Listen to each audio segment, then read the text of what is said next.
Welcome, seekers of hidden knowledge, to the mystical realm of the occult. Delve into the secrets of the universe as we journey together into the enigmatic world of ancient wisdom. Brought to you by your guide through the shadows of enlightenment, Wisdom Rocker. Uncover the mysteries, unlock the power, and journey with us as we explore the hidden depths within the pages of forgotten scrolls and ancient texts. Prepare to embark on a journey beyond the ordinary, where wisdom transcends time and knowledge is your greatest ally. Welcome to Wisdom Rocker. Prepare to awaken your inner sage. In this video, we will be uncovering the wisdom within the chapters of Lectures on Ancient Philosophy. Written by Manly P. Hall. Chapter 16. Ancient Mystery Rituals. The sophisticated Pharisees of the 20th century unceasingly give thanks that they have outgrown the fables and rituals of the ancients. The worldly wise love the evident and are exasperated by that which is not evident. Plutocrat and proletarian alike regard themselves as victimized by that person whose words or actions they do not understand. They love the obvious because it flatters them and hate the mysterious because it damns their intelligence with faint praise. Riddles are irksome. The modern cry is for facts stripped of their verbal trappings and denuded of nonsense. Yet with facts for their fetish, the modernists are more foolish than their forebears. Decrying superstition, they are most superstitious. Rejecting fancies, they are the fanciful product of a fictitious age. The modern world is bored with its own importance. Life itself has become a botheration. Having passed the saturation point of realistic culture, satiety is imminent. Suffering from chronic ennui, how can a world ever become interested in anything but itself? Smothered in their self-complacency, these all-sufficient ones ask for facts. But what facts are there that fools can understand? How can the helplessly superficial grasp the hopelessly profound, for are not realities reserved for the wise? For even those interested in philosophy today, we often hear the remark, "We have outgrown rituals and symbols." They belong to another age, some previous cycle that has spun its time and long since vanished into the discard. But is it not more than passing strange that we should outgrow all that was beautiful in those worn-out ages and yet hug to ourselves? The same vices that they served all too well. We have re-edited and considerably amplified the first books of iniquity, but what of the book of beauty and truth? Why have we torn it from its ancient covers and cast it aside? If we have not outgrown the evils of the past, how can we have outgrown its virtues?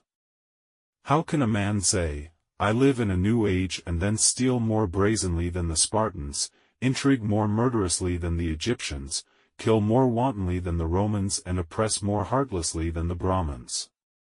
Apparently, ages do not entirely end. For the dregs of each dying era are dumped into the next to become the common heritage of new civilizations, while the best is all too likely to die or remain obscured, awaiting rediscovery by a philosophic few.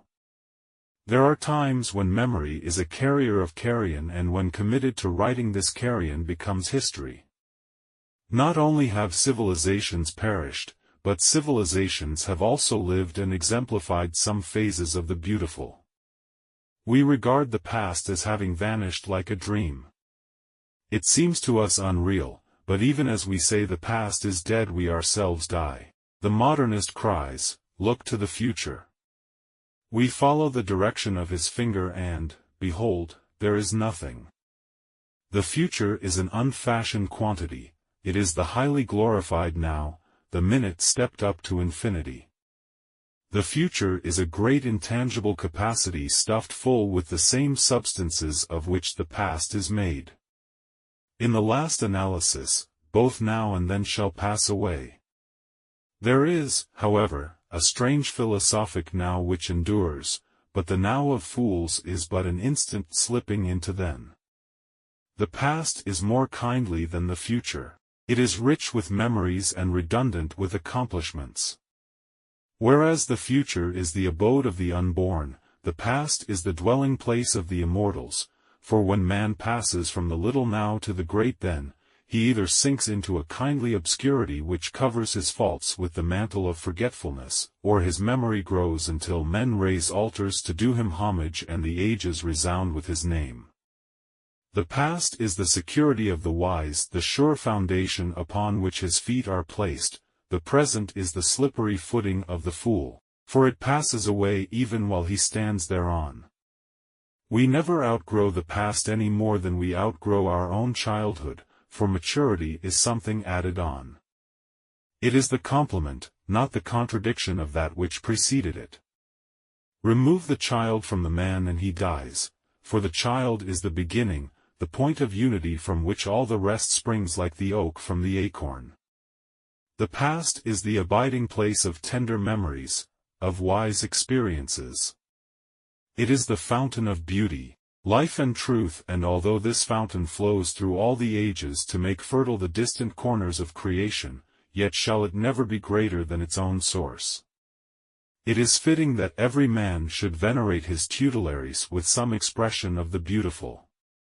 The gods of elder days required no solemn convocation or bloody sacrifice, but rather conjured man to more virtuous living by inclining his soul toward those perfect rhythms which stream continually from the splendor of abiding destiny. The gods upon their eternal thrones rejoice not in the groveling mendicant mumbling threadbare litanies, but in the free man rich with the joy of living. Too long have the followers of a jealous and capricious Lord trembled in fear of his displeasure. Too long have men supplicated deity to spare them yet a little while before the inevitable loosening of his wrath. Too long have men envisioned their Creator as inhuman rather than superhuman. When the sanctuary ceased to ring with the laughter of a happy humankind, the gods girded up their loins and departed. Too much of solemnity is an oppression of the spirit. He who venerates excessively neither loves nor understands the object of his veneration. To me, ritualism is essential to philosophy, not the ritualism of a decadent church which had its inception after the decline of Greek aesthetics, but the ritualism of the ancient pagans who served God with joy.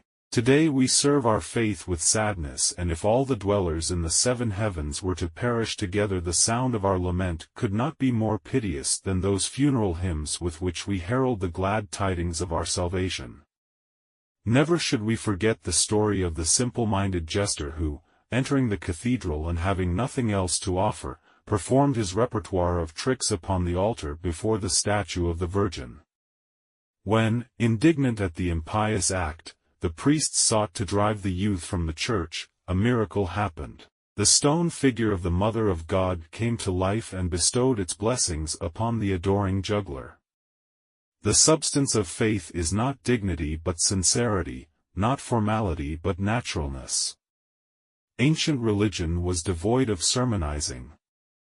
The words of the gods were not made the subjects of ecclesiastical debate.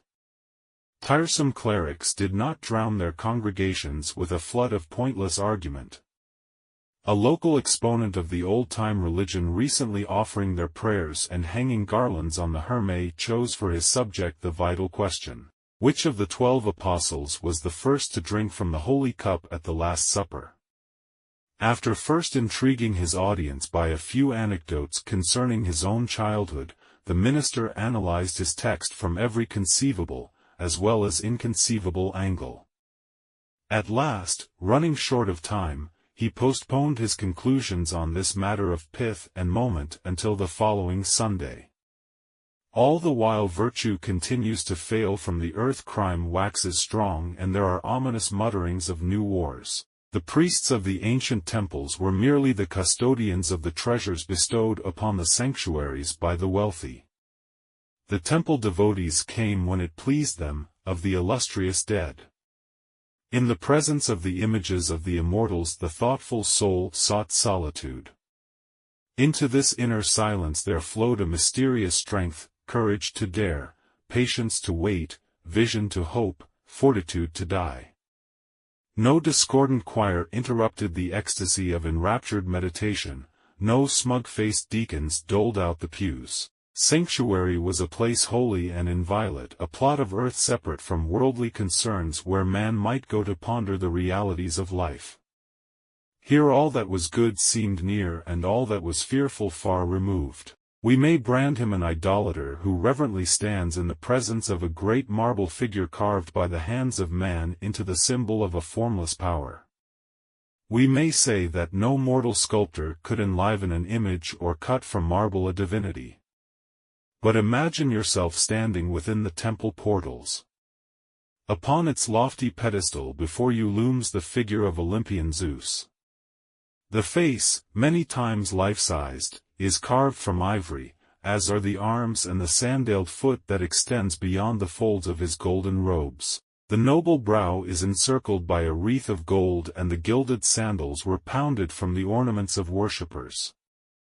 In one hand great Zeus holds out the globe of earth, surmounted by the figure of Athena, in the other are his thunderbolts, symbolic of his might. Though you may disbelieve, yet will you be silent, for in the presence of great beauty the soul is stilled. What, then, do men worship? What calls forth their adoration? Is it the high thundering king upon his golden throne? Or is it that subtle beauty caught in the ringlets of his ivory hair or held as though petrified in each fold of his flowing robe? Where beauty is there is a spirit in the air, and it is this spirit that men worship, and none who worships this spirit can be wholly bad.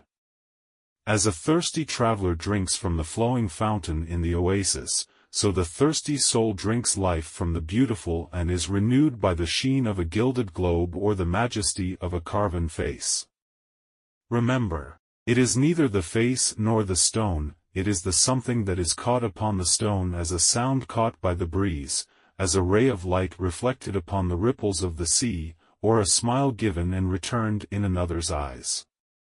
So high heaven in its grandeur is more than an image of stone to a tired and troubled humanity which creeps away from its sorrow to gaze upon a noble brow, or contemplate the quality of a sculptor's skill. Thus, from that which is seemingly not real there issues forth a beautiful reality, and God is never distant from that which is beautiful. Can we blame the ancient pagan if, feeling the force that emanates from a harmonious figure, he declared that a divinity had taken up its abode therein? Is that stone dead which can make strong men weep and give cowards courage to go forth and die? Is that stone dead which can hold the hearts of an entire nation and unite all factions in its presence? Is that stone dead before which the sick are healed of their maladies and the sorrowful are given peace? Is that stone dead which can incline man's mind from the contemplation of earthly interests to the concerns of the spirit? Is that stone dead which can inspire man to cast off his natal ignorance and aspire to the beauty which he senses in a carven face? Nothing that is beautiful is dead, for beauty is life, and wherever beauty exists life is more abundant, and when it departs life flickers out like an expiring candle flame. Is all this idolatry? In fact, is there such a thing as idolatry? Is not even the fetish a symbol of some standard, some beauty which ennobles life? From the primitive beauty of physical courage men grow to the fuller beauty of integrity, and from integrity still higher to pure aesthetics. We are all idolaters, not because we worship the lesser in lieu of the greater, but because we do not learn to understand what we worship and why we worship. Analyzing some microscopic creature, the scientist is not seeking simply to learn the habits of an order of minutiae, he is seeking knowledge, and the tiny organism is but the instrument by which he gratifies the desire to know. Kneeling before his household shrine, the Buddhist does not worship Buddha. The figure before him is but the instrument by which he seeks to know, it is a tangible nature about which, like some auric sheath, is a peculiar atmosphere of beauty. Because of their severity, the cold, grey churches of the modern world have failed to catch and hold the spirit of the beautiful. The God of our salvation will not be captured in hard-lined lectern or graceless pulpit. The chill of death is in the air, not the death of the body but the death of the spirit. It may seem sacrilegious to affirm that there should be warmth in the house of God, that men coming to worship should find an edifice as ennobling as the text.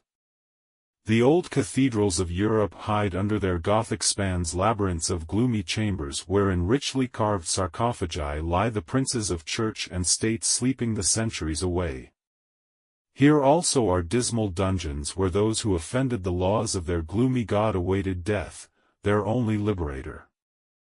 Above the heads of the illustrious dead still file the solemn processionals of the faith. Still with awful solemnity the celebrant elevates the host, and the sun's rays striking some lightly tinted pane are reflected from the golden implements of the service. Again solemnity, again majesty, again faith muttering over mystic spells.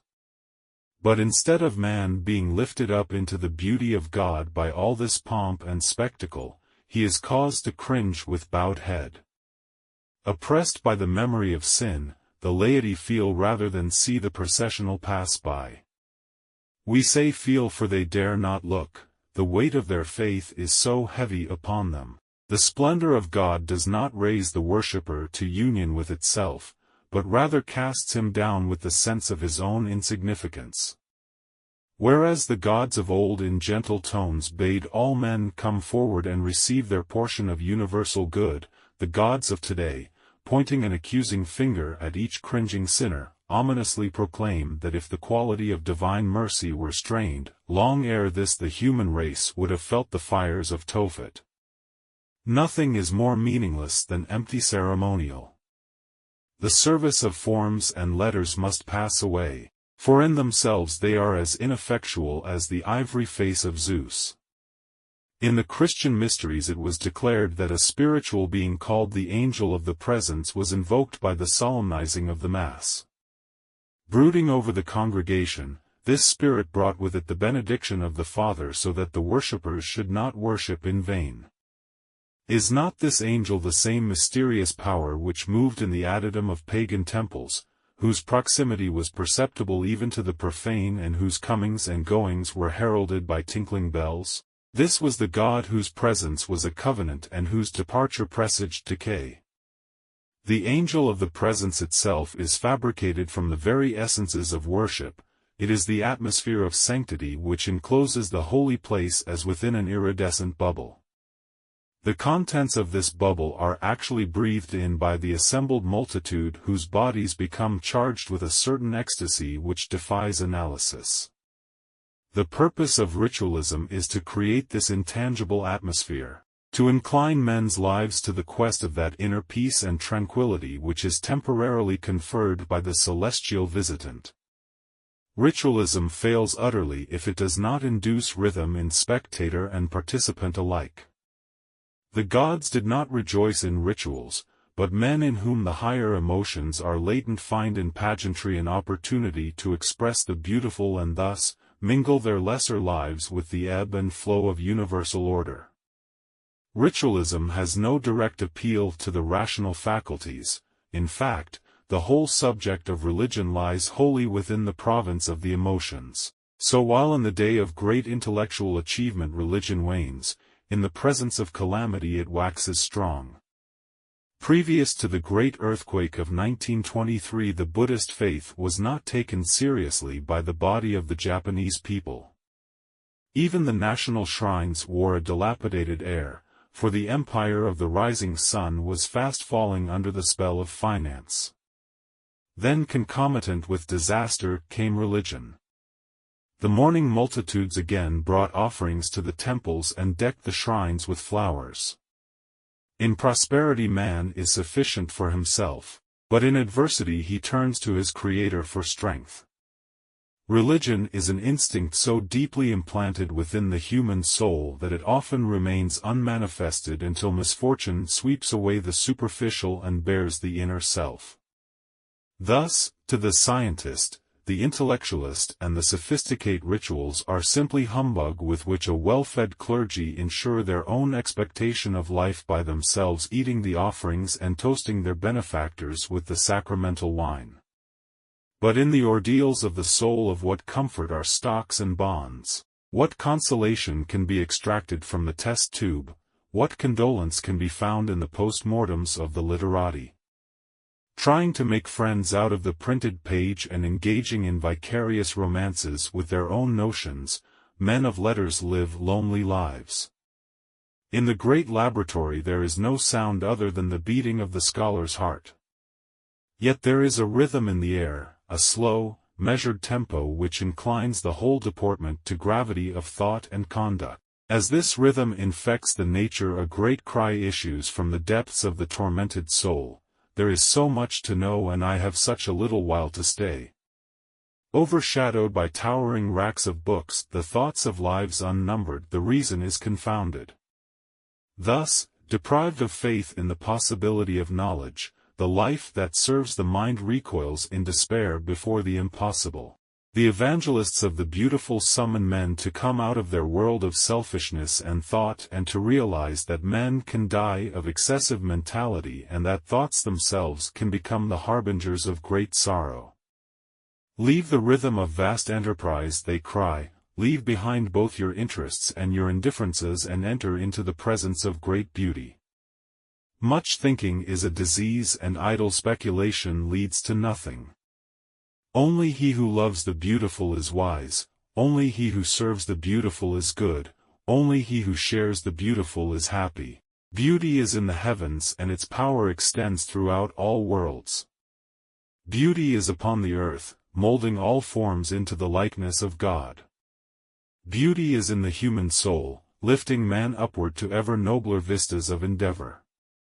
Beauty is that abiding spirit which, hovering over creation, tinctures all being with its ineffable nature. Open your minds, therefore, that beauty may flow into them, open your hearts that beauty may flow out of them. In one of the uncanonical Gospels it is written that after Jesus and his apostles had celebrated the Passover together they sang and danced, the Master himself dancing with them on the eve of his betrayal. Pan was regarded by the Greeks as the patron of harmony and rhythm, and his pipes were attuned to the harmony of the spheres. In a choral ode Sophocles addresses Pan as the author and director of the dances of the gods and also as the author and disposer of the regular motions of the universe, of which these divine dances were symbols. Pan was the aspect of Zeus as lord of the mundane sphere, and according to Athenaeus' grave Zeus himself bestowed his favor upon the terpsichorean art. Thus, the Notion dances sacred to the Demiurgus and also the Nician regarded as peculiar to Bacchus, revealed by their movements the various modes of the all-ruling principle. One of the Pythagoreans composed a complicated measure by which he was able to interpret, with the aid of gestures, the whole body of Pythagorean lore and thus, convey much of its esoteric meaning to the uninitiated. Aristotle classes dancing with the imitative arts, and Lucian calls it a science of imitation and exhibition which explained the conceptions of the mind and certified to the organs of sense things naturally beyond their reach. Richard Payne Knight declares dancing to have been part of the ceremony of all mystic rites and that persons of exemplary gravity condescended to cultivate it as a useful and respectable accomplishment. He further notes that dancing, being entirely imitative, was esteemed as honorable as the subject it was intended to express. In his Anacalypsis, Godfrey Higgins advances the theory that the three great elements of primitive ritualism, music, poetry, and the dance, existed before the discovery of writing and were employed in the perpetuation of religious knowledge and historical records. Mr. Higgins deplores the invention of writing, declaring that the decline of pagan virtue was largely due to the wane of the interpretive arts, which were considered unnecessary when more exact methods of perpetuating knowledge were originated. The exploits of all ancient peoples were perpetuated by epic poems. In every community dwelt bards who had committed these lengthy narratives to memory and recited them at feasts and celebrations. Poetry is the rhythm of words, music the harmony of sounds, and the dance the harmony and rhythm of motion. These higher octaves of ordinary endeavor were reserved for the worship of the gods and to immortalize the deeds of heroes. After the invention of writing, the most important records were either carved into the surface of stone or engraved upon golden plates. Thus, deprived of their primal dignity, the interpretive arts became elements of amusement rather than instruction. Men loved the evident then as now, and it was easier to trace a motive in the written word than in some sad harmony or subtle gesture. The ancient poets lamented the decay of their resplendent ceremonials. Ceasing to portray the beautiful in processional and pageantry, the Saturnalia and Bacchanalia degenerated into licentious orgies wherein all that was base and depraved became the theme of interpretive expression. In this state of perversion the fine arts preserved with pomp and show the outward form from which the inner spirit had fled. Music and the dance were extensively employed in the initiatory rites of the ancient mysteries. Some of the inner secrets were also perpetuated in archaic meter. Entering upon the path leading to self-liberation, the neophyte found the way beset with rhythms of diverse kinds. Temptation rendered exquisite by a seductive tempo lured him from his austerities. The figures swaying about him in the gloom interpreted the candidate's every thought and feeling. Through the darkness of subterranean crypts resounded the mournful cadences of an infernal music. The rocks re-echoed the doleful sound until it seemed that all creation wept together. The miseries of unrighteous living, the inevitable anguish of uncurbed desire, the hopelessness of irrationality, all these and many other grave realizations were impressed upon the consciousness of the wandering neophyte. When from the dark chamber of earthly horror he passed into the abode of fire, the candidate beheld upon the altar before him a lurid and flickering flame whose eerie light cast vague specters upon the cavern walls. These specters seemed to dance to some fantastic measure ordered by the erratic fire. Then the music changed. The low monotony gave place to a slight, almost discordant consonance.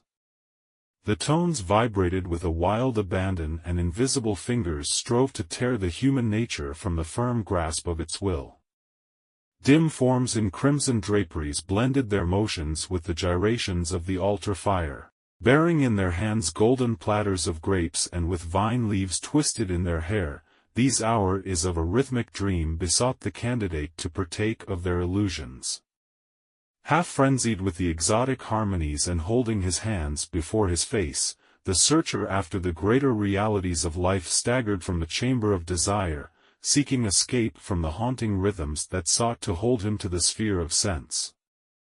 Again there was silence and darkness, but even the silence seemed to throb, and with brain still whirling the neophyte pressed on to find himself in another chamber lit with a strange twilight, which apparently coming from nowhere was diffused throughout the whole apartment.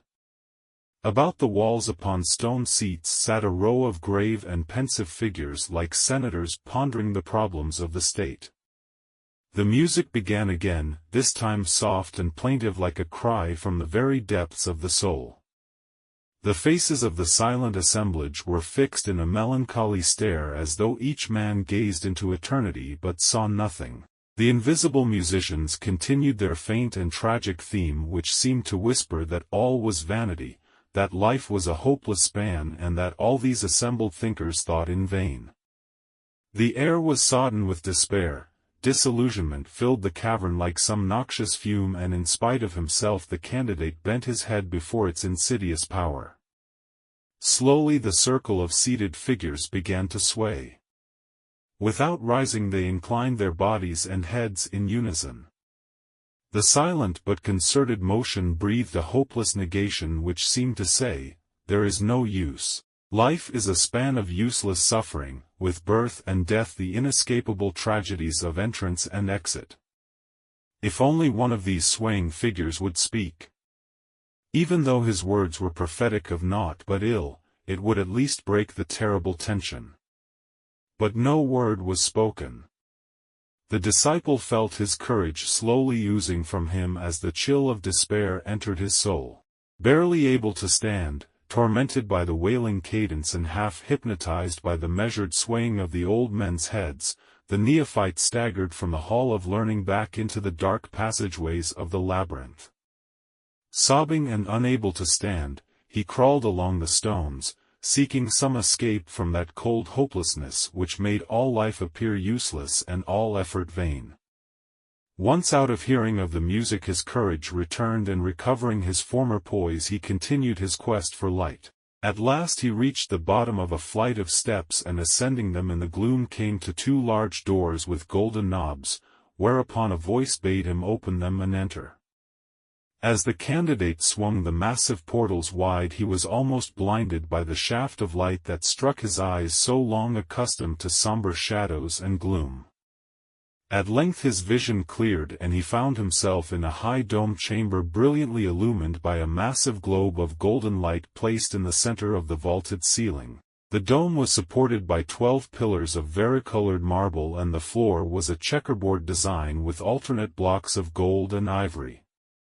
In the center of this chamber, upon a marble base, stood the great veiled figure of the Mother of Mysteries, the keeper of the royal secret. In a circle about the statue knelt 24 priests in flowing robes of white, whose inspired faces were turned upward in contemplation and adoration of the great mystery. Again the orchestral music began, but this time it was serene, triumphant, victorious. The anthem of praise echoed and re-echoed throughout the vaulted dome, and the 24 priests as with but a single voice sang praises to the seven-lettered One by whose graciousness the way of light had been established upon the earth. As the victorious mode thundered through the chamber, it caused the very walls to quiver. Overwhelmed by the solemnity of the spectacle, the neophyte fell to his knees in adoration of the power that, descending from heaven, had taken up its dwelling in the temple. Then from among the kneeling figures came forth one more glorious than all the rest, upon whose brow was a golden wreath, and in whose hand was a great staff with hieroglyphic figures deeply carved into its surface. Gazing into the face of the Hierophant, the neophyte could not but ask the question, "Is this great Zeus himself?" Taking the new initiate by the hand, the high priest opened a small door in the pedestal of Ceres' statue, and beckoning the youth to follow him, disappeared into the darkness. The secrets revealed in this inner room it is not lawful to disclose, for they are concerned with the spirit and the end of that long quest which is man's pilgrimage of life. Here the inner meanings of the rituals were revealed, here the purpose of symbol and allegory was made known. Here the initiate learned why the great truths of life cannot be imparted by word alone, but must flow through the whole nature, to be sensed as a rhythm in the air, a gesture in the darkness, a power unseen. Here the robes of the mysteries were conferred. Invested in the outer symbols of an inner power, the new initiate re-entered the great chamber to discover the priests, as though swayed by some mysterious power, encircling the statue with a motion expressive of grace and rhythm. The harmonies pervading the air could not be resisted, and the new initiate found himself a participant in the circumambulations of the sacred rite. He was moving to an exalted tempo, and knew that the rhythm which flowed through his body was the same that moves the planets in their orbits and maintains all creation in its appointed place. The rituals of the mysteries were first fabricated by the priests in an effort to establish ceremonials which would reveal to the inner perceptions the principle of universal order. These ceremonials, however, gradually assumed an aspect so vast that they became the very backbone of the state. The mysteries made the god seem very near to man. Prince and commoner alike feared the retribution of outraged deities and sought to propitiate by word and deed the celestial carrot who were so proximate to them as to lend their presence to the mystic rites. It is difficult for us to conceive of a day when the gods walked with men, for in this generation the divinities have retired before the ridicule of a disbelieving world.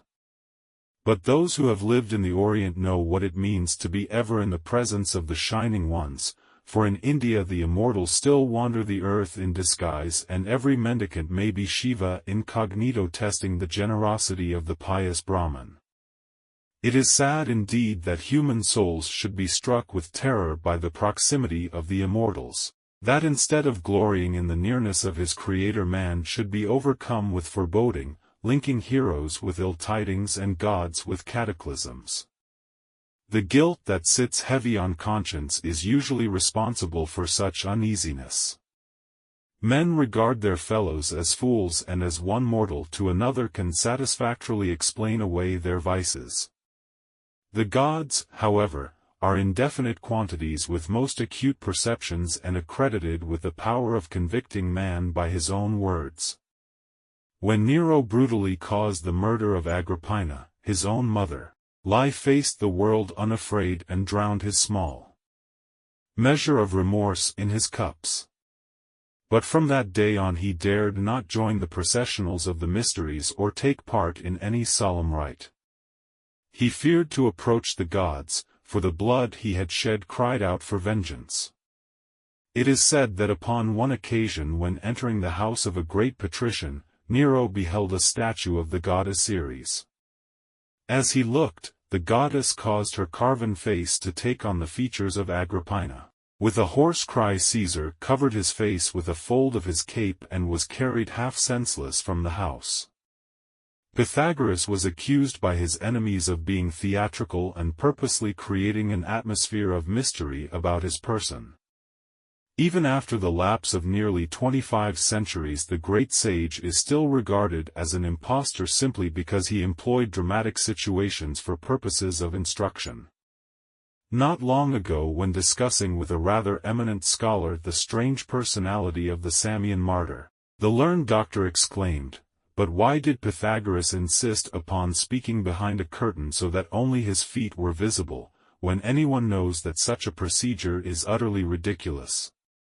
Did he for an instant believe that a few yards of blue silk improved the quality of his thoughts or rendered his erudition more comprehensible to his auditors? All these things were simply a vain show and are enough to convince any educated person that Pythagoras was in reality a philosophic mountebank who dressed up a little knowledge in gilt and tinsel so that it appeared stupendous to a group of gullible followers already convinced that their master was a god." When men really have something to say and are conversant with their subject, they simply and definitely set forth their premises and require no such stage props.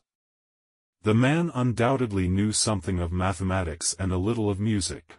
He also had an acquaintance with several other arts, but in all things he was simply a superficial observer dependent for his influence and power upon the magnetism of his own personality and carefully staged miracles.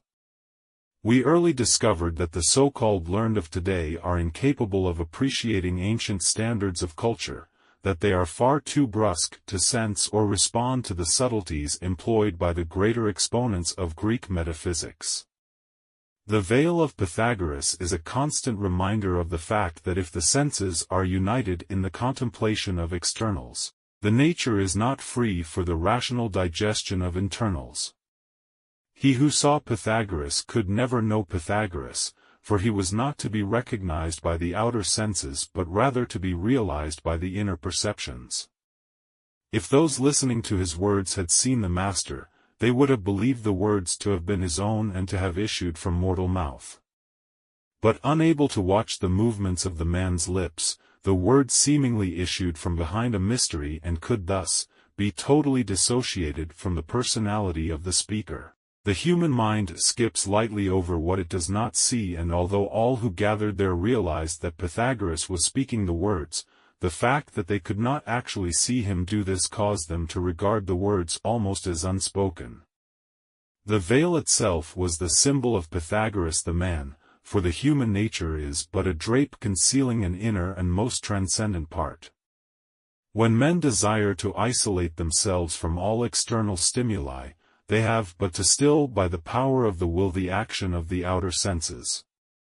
Close your eyes and the world of forms disappears. Close your ears and the world of sound ceases to be. Veil an object and the object itself is no longer there, for the mind then creates and endows as fancy dictates that which the sense perceptions have not dimensionalized.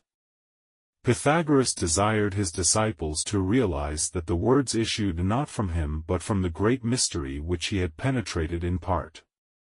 He was but as an oracular vase, a sounding urn, or a tinkling cymbal, his mouth but a vent in which a spirit dwelt.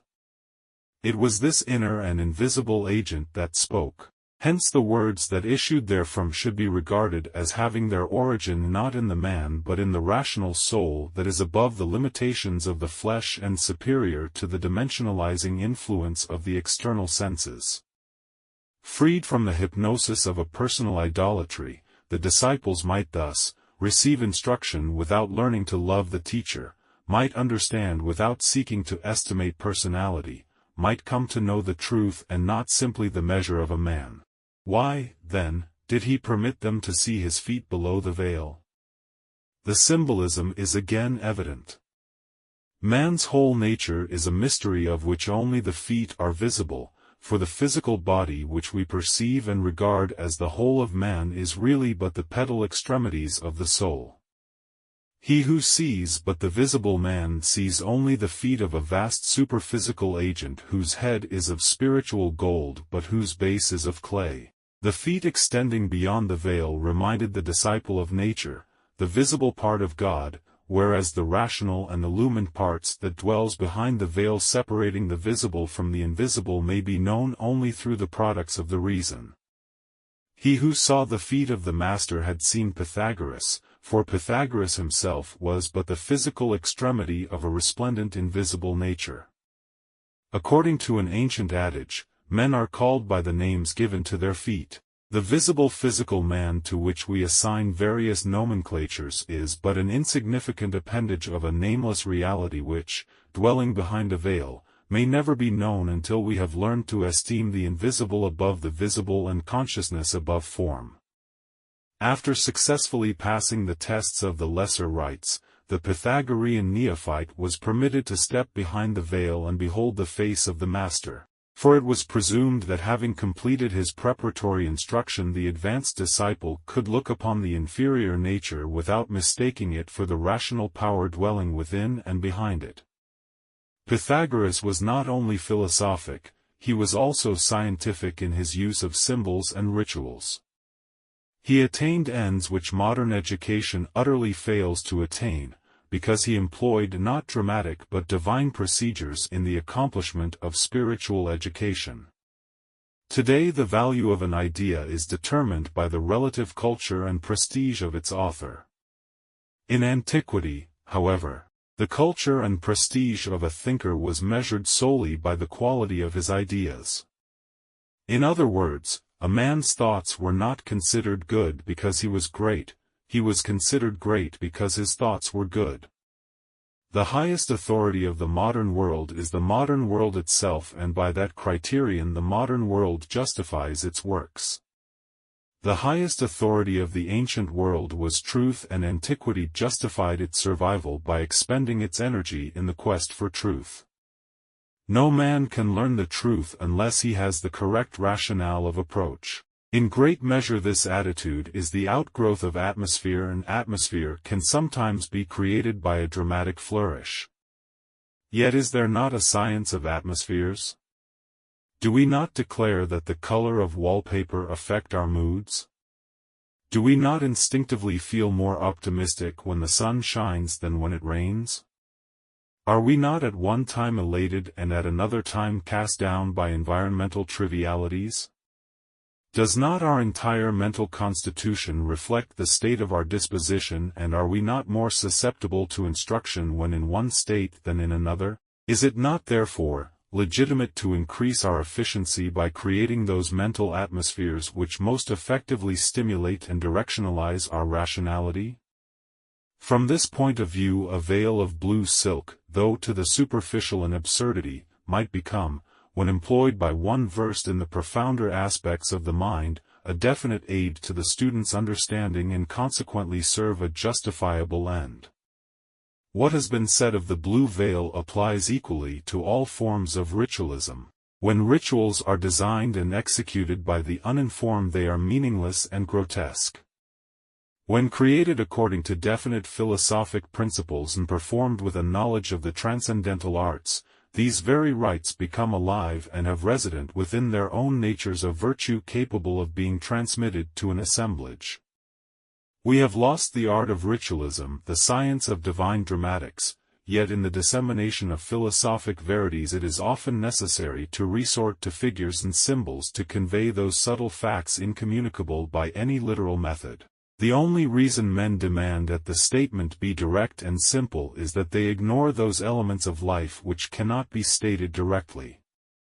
The great arcanum perpetuated through the ages by diverse means depended upon ceremonial and processional for the exposition of certain principles, particularly those concerned with aesthetics.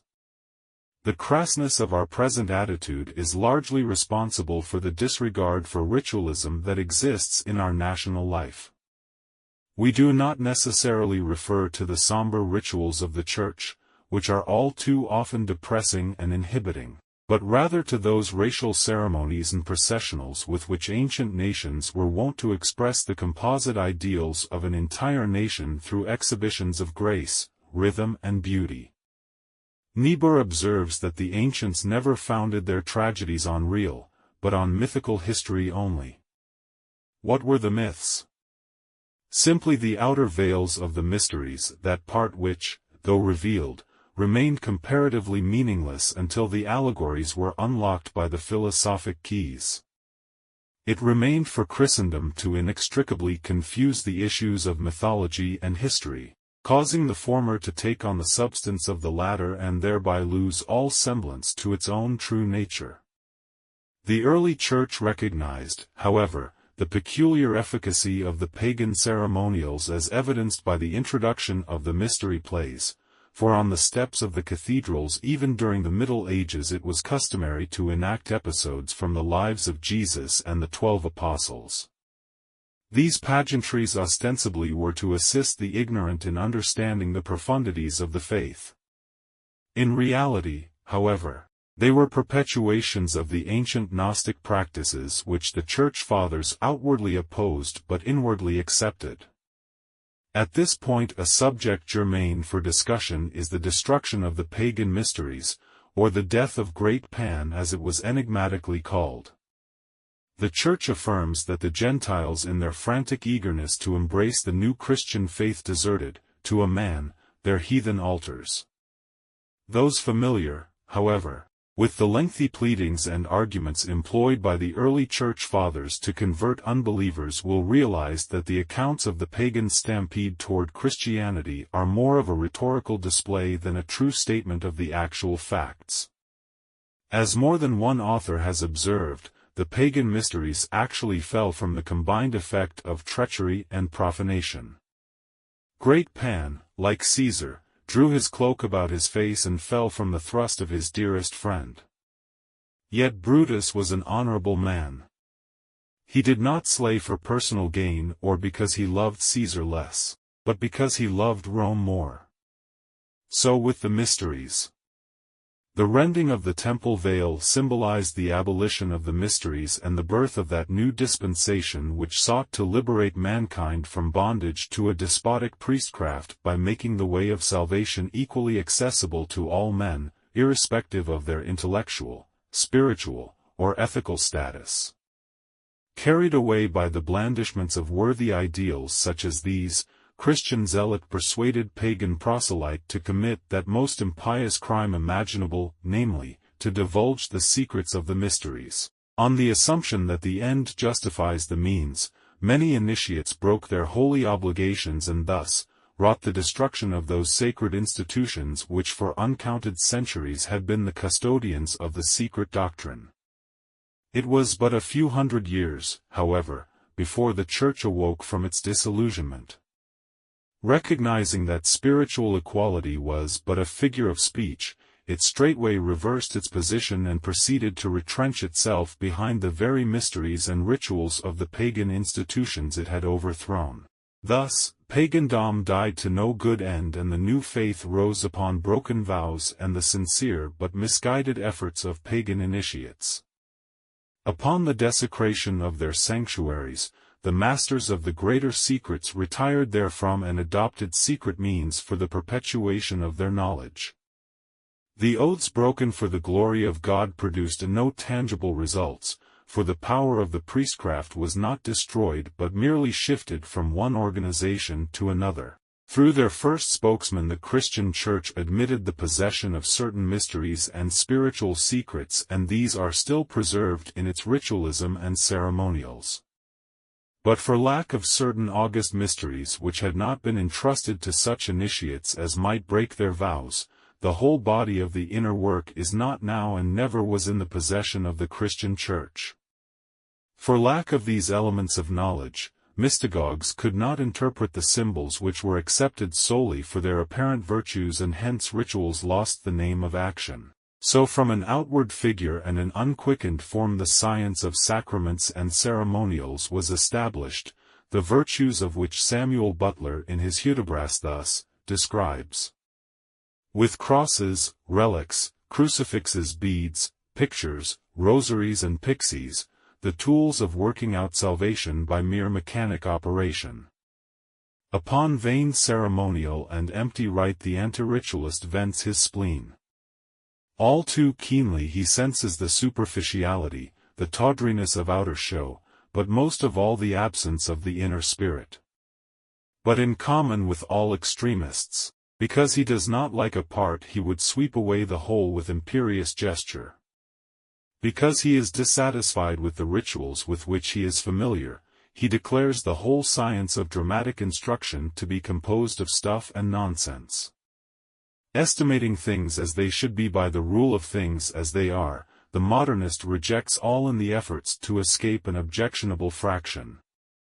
In the ancient mysteries it was declared that broken oaths induced their own punishment.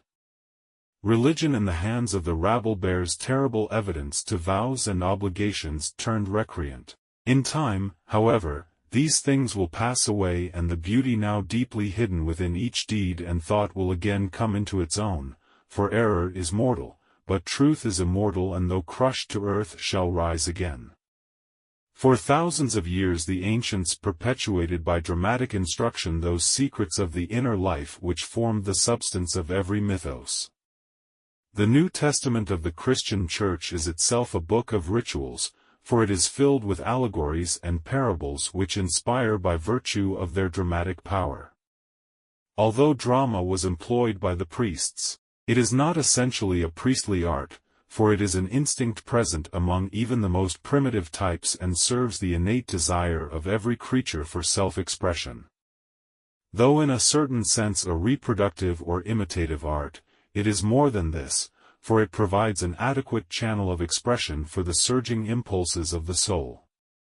We must therefore fight to preserve those arts by which the nobler moods of man can be interpreted. Without such means of self-expression the individual is a locked soul whose inhibitions must ultimately canker the whole nature. We might very properly ask ourselves, however, if we can preserve the beauty in ritual and allegory when we have rejected both the religious and ethical systems of which ritualism was the natural expression. Is it possible to live crass and material lives, worshipping our own industrialism while still maintaining the integrity of mystic rites and pageantries? The answer is obviously in the negative, for we cannot serve the God of beauty in the spirit of selfishness at the same time. Man must choose the gods he will serve and abide by his decision. The sorrows of this century are abundant proof of the folly of his choice. Yet ridiculous as it may seem, the day is not far distant when the world, tired of its modern gods, will revert to the pantheons of earlier days. Already a suffering humanity is turning from a god of gloom to seek the god of joy. Caged within the ever-narrowing confines of its commercial endeavor, humankind is seeking to escape and raise again its altars among the hills. The gods of the terminals have grown intolerable. The human soul desires again to fraternize with the rustic spirits and know the carefree life of the faun and satyr. Great Pan is not wholly dead. Some day he will burst the bonds that chain him in the dark abyss, and returning to his rushes by the stream, will again play glad tunes upon the pastoral pipes. Pan is the patron of the rites and rituals, lord keeper of the dance and peculiar spirit of the depictive arts. 100 years ago it was predicted that within a few centuries men would revert to the gods of Plato and Aristotle, and tired of a distant spirit would rejoice in the proximity of kindlier gods and demons. We may all look forward with eager anticipation to that nobler day when the gods of philosophy once more shall rule the world, when all will be right in the heavens above and upon the earth beneath. We are weary of our somber codes and dismal doctrines, creeds that hurl men at each other's throats in the frenzy of selfishness and passion. We desire to again make the acquaintance of those laughing spirits that speak from the waterfall and inspire all men to a rational camaraderie. The scientist may scoff, the modernist deride, and the theologian shriek blasphemy from the pulpit. All these things are merely incidental, for it is the soul of man that endures, and it is the soul of man that must be satisfied. Mortal institutes rise and fall, but the urge of self-expression never dies, because that urge issues from divinity itself. Men can be ensnared for a little while and their purposes temporarily turned aside. Ultimately, however, they will be themselves, and this being like self involves the expression of the inner motives through the medium of the arts. A new age of beauty is dawning, and a race long servant to its greeds and baser desires is turning toward the contemplation of a nobler purpose and a more exalted destiny. Thanks for watching the Wisdom Rocker. Don't forget to like, comment, and share.